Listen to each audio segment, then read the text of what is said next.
Siekdama savo svajones, savo mintis, analizuodama save, iš tiesų galiu sakyti, kad šiam gyvenime realizuoju save maksimaliai ir realizuoju save veiklose. Ir kas man labai patinka, kad šiai dienai aš galiu dirbti jau iš bet kur.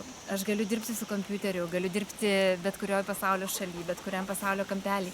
Galiu dirbti ir šalia namų, štai nuostabiame miške, atsivesti savo šuniukus, turėti ir gamtos visus garsus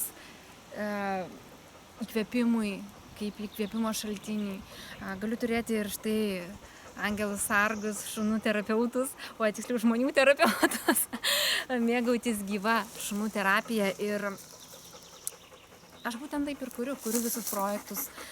Pirmiausia, nusipiešiu ant lapo, ypač kas liečia vardų kūrimą.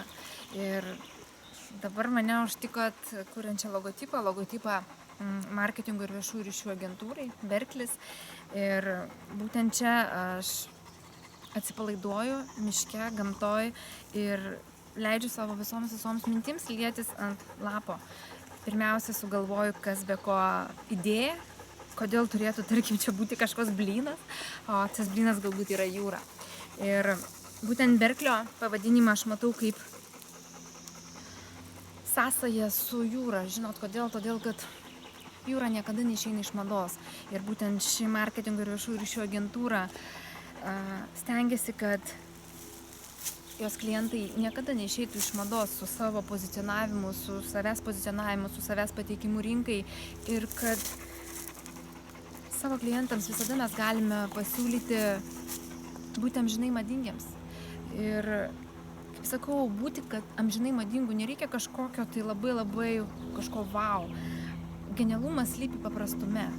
Būtent labai linkiu visiems, kas žiūrės šį video, ar būsimiems klientams, ar esamiems, ar marketingo specialistams, nesvarbu kam, netgi konkurentams, tie, kas žiūrės šį video, visada linkiu prisiminti, kuriant kažką, kuriant naujus projektus, naują brandą.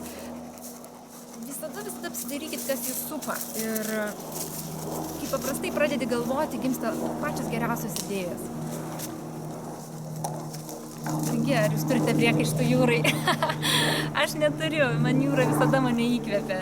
Taip ir Berklis, marketingo ir viešųjų ryšių agentūra, visada suranda įkvėpimo savo klientams. Ačiū.